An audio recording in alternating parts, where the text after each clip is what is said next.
C'était Crime Story, les rendez-vous d'Alfred Hitchcock, racontés par Serge Souvion. Aujourd'hui, L'art de mentir de Hal Nussbaum.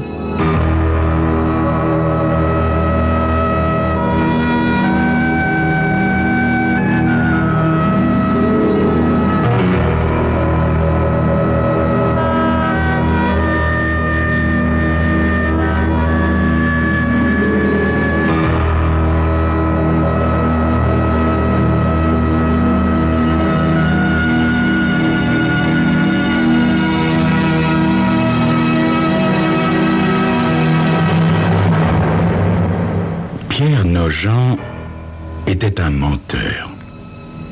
Un menteur assez imaginatif, sans vergogne et parfois amusant. Pierre Nogent était aussi ce qu'il est permis d'appeler un bel homme. Il avait ce front haut que nous associons, souvent à tort d'ailleurs, à l'intelligence. Les tempes grisonnantes qui symbolisent pour nous la sagesse, les traits minces et uniformément bronzés, signe de virilité, et des dents rendues parfaites artificiellement, qui ne pouvaient être que le résultat de 50 000 francs payés à un dentiste de talent.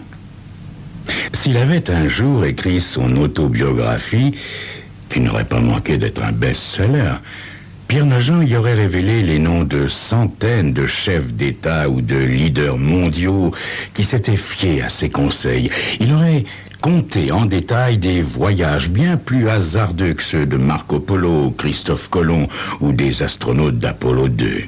La liste de ses connaissances aurait rivalisé avec le génie d'Einstein, l'audace des chauffeurs de taxi de la ville de Paris et la chance des gagnants du loto national. La seule chose exacte que cette biographie aurait pu contenir aurait été peut-être son nom. Il y avait une chance, même si elle était mince, pour que Pierre Nogent fût son nom véritable. Je suis également un menteur, mais il y a une énorme différence entre Pierre Nogent et moi, de qualité sinon de quantité. J'ai été un menteur toute ma vie durant. J'ai appris cet art de quelques-uns des experts les plus hauts en couleur et les plus inventifs du monde. Des hommes et des femmes qui mentent presque à chaque fois que leurs lèvres remuent. Pierre Nogent ne faisait pas partie de cela. Les premiers mensonges que je maîtrisais furent les mensonges ordinaires. Ce sont les mensonges que l'on trouve communément dans les notices nécrologiques et dans le genre de serments échangés entre les amants. Parce qu'ils ne présentent pas une intention réelle de tromper, tout mensonge de considération est arrangé dans cette catégorie. Un mensonge ordinaire, siffler une femme laide par exemple, est en fait considéré comme une bienveillance. De l'autre côté, les affreux mensonges sont conçus avec mauvaise foi, embarras et fausseté quant à leur dessein. Les affreux mensonges vont de l'exposé politique équivoque du politicard jusqu'à l'alibi présenté par le criminel qui vient d'être arrêté. Comme c'est le cas pour les mensonges ordinaires, les affreux mensonges sont en général facilement reconnaissables, bien que ceux-ci ne soient pas voulus par le menteur. La principale différence entre les mensonges ordinaires et les affreux mensonges est que les affreux mensonges sont toujours dits au profit de l'affreux menteur. En général, la plupart des menteurs experts sont des menteurs doublement abominables, comme moi-même. Nous sommes les seuls à avoir fait du mensonge un art. Nos mensonges à nous ne sont pas inventés sous l'impulsion du moment, et ils ne sont reconnaissables que très rarement. Le mensonge doublement abominable est un mélange soigneux de réalité et d'imaginaire, souvent élaboré sur une longue période de temps, à tel point que le menteur lui-même arrive parfois difficilement à dire quelle partie est vraie et quelle partie est redevable à son imagination. Tenez, Si quelqu'un tout bonnement vous déclare qu'il allait à l'école avec le président de la République française, il peut dire la vérité, ou bien n'être qu'un affreux menteur. Mais voici comment un menteur doublement abominable peut présenter cela. Oh, cher ami, n'est-ce pas amusant la façon que nous avons d'emprunter des objets et de ne jamais les rendre, pourrait-il dire. Tenez, je nettoyais ma bibliothèque ce matin, il l'aurait vraiment fait. Et regardez ce vieux livre que j'ai retrouvé. Il l'aurait réellement retrouvé. À ce moment, il vous tendrait un vieux manuel tout corné et vous laisserait lire l'inscription « Volé à François Mitterrand ». Il ne vous dirait pas qu'il a écrit cette inscription ce matin même en se servant de teinture d'iode pour imiter les caractères bruns fanés.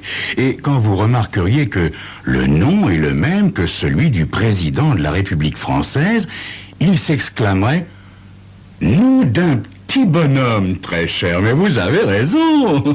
Vous savez que je n'avais jamais fait le rapprochement entre ce petit François qui avait l'habitude de me suivre partout et le président de la République. Or, je pense que je ferais mieux de lui rendre ce livre. » C'est une préparation aussi soigneuse que celle-ci qui permet au menteur doublement abominable d'achever une histoire longue et compliquée, puis de sourire et de dire « Vous pouvez le croire si vous le voulez, très cher. » Mais, en plus d'une technique très éprouvée, le menteur doublement abominable a une autre chose en sa faveur. Il est intègre.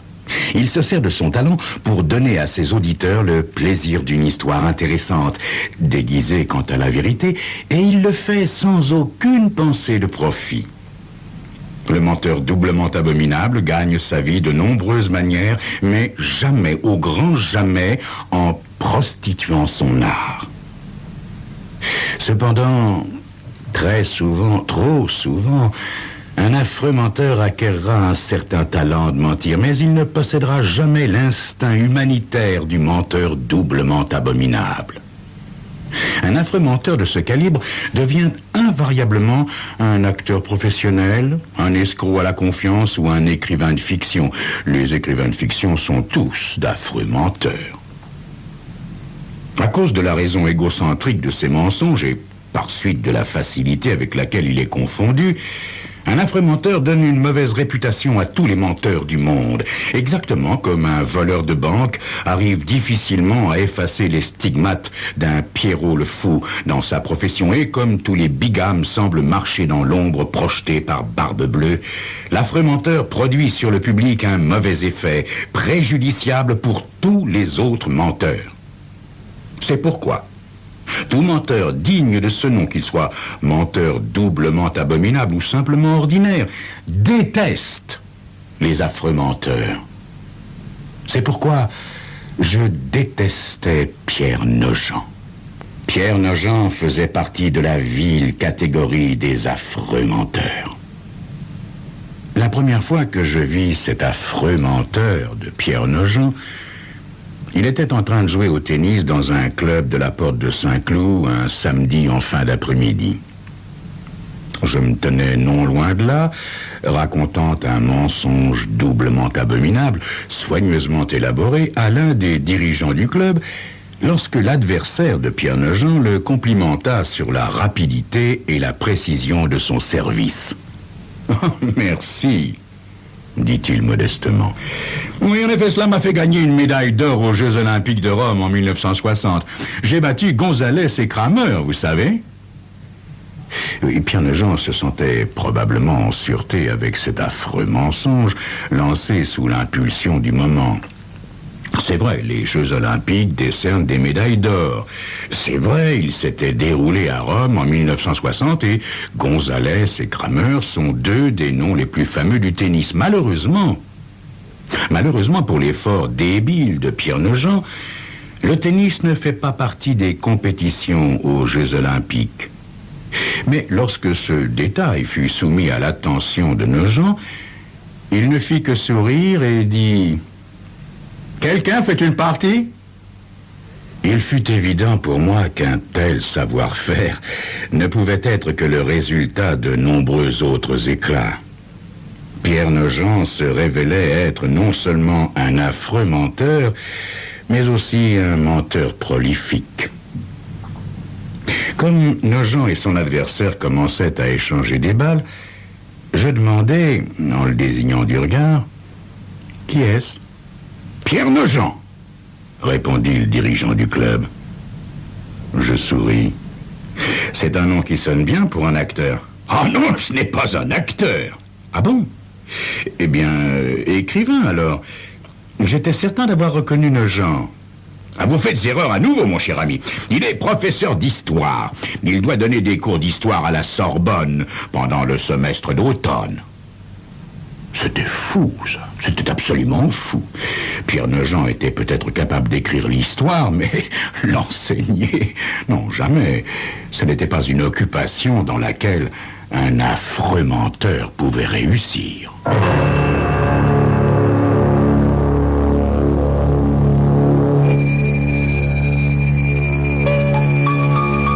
Mais alors, qui était réellement Pierre Nogent ? C'est ce que vous saurez dans quelques instants. Oui, absolument. Et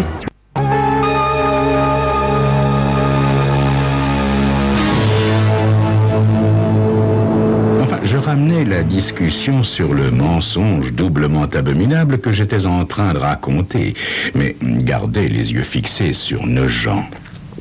Peu après, il s'arrêta de jouer et se dirigea vers les vestiaires pour y prendre une douche et se changer. Je continuais d'observer la porte des vestiaires de telle sorte qu'il ne pouvait partir sans que je le voie. Quand il reparut et se dirigea vers le bar, je le suivis, restant à distance. Le soleil commençait à décliner. « Un bal est prévu pour ce soir », dit le dirigeant du club. « Mais il n'y aura sans doute pas grand monde, à mon avis. »« Ah bon ? Pourquoi cela ?» demandai-je. Il y a eu une vague de cambriolage à Neuilly ces derniers mois. Plusieurs membres de notre club ont subi des vols très importants. Les autres n'ont pas tellement envie de sortir à nouveau avant que le cambrioleur n'ait été capturé. Nous discutâmes ainsi de l'effet de ces cambriolages sur les affaires du club et nous prîmes plusieurs verres.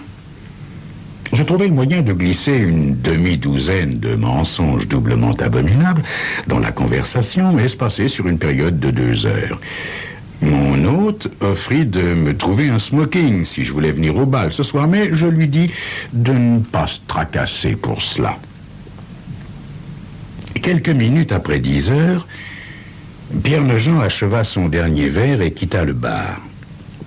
Je souhaitais une bonne nuit au dirigeant du club, lui disant que je reviendrais certainement, et suivis Nogent dans le parking.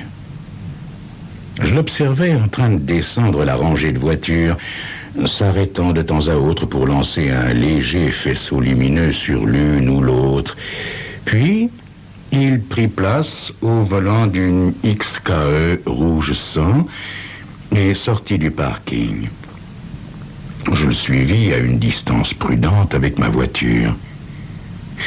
Dans l'heure et demie qui suivit alors, je fus le témoin de l'entrée par effraction de Pierre Nogent dans 2 villas et un appartement.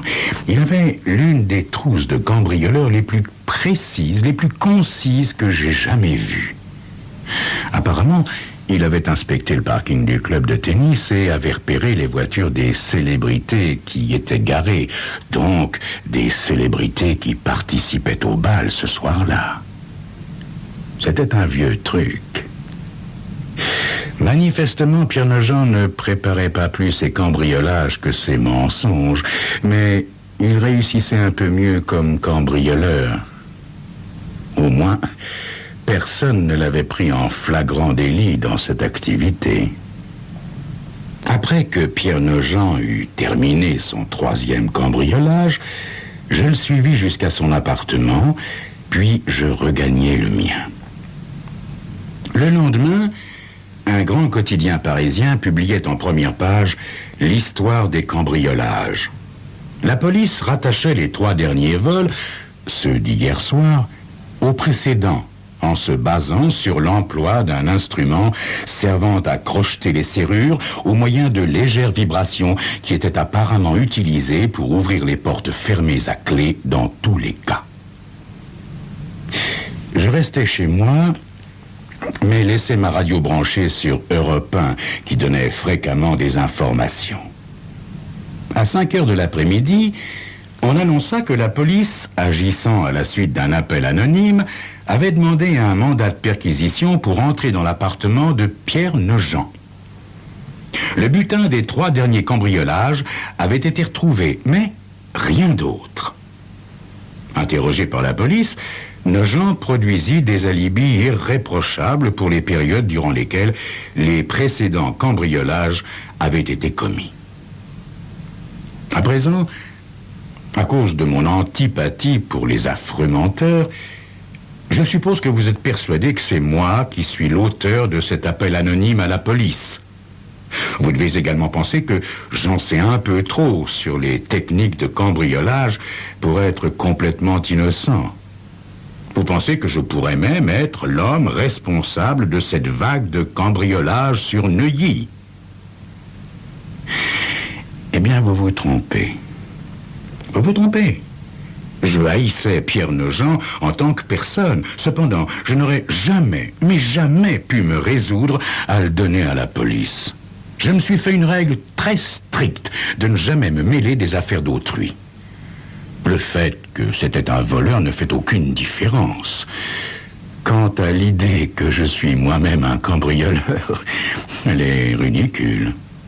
L'accusation est trop basse pour mériter une défense détaillée. Cependant, je ne répondrai qu'une seule chose. Je n'ai jamais cambriolé une maison de ma vie. Jamais. Je le jure. Sans être un parangon de vertu, j'ai pas mal de qualités, surtout des qualités artistiques. En effet, je considère le mensonge doublement abominable comme un art. Donc, je suis, sans me vanter, un immense artiste. D'ailleurs, j'ai l'intention d'ouvrir prochainement un conservatoire. Oui. Il faudra que j'en parle au ministre de la Culture, à mon vieil ami Jack Lang.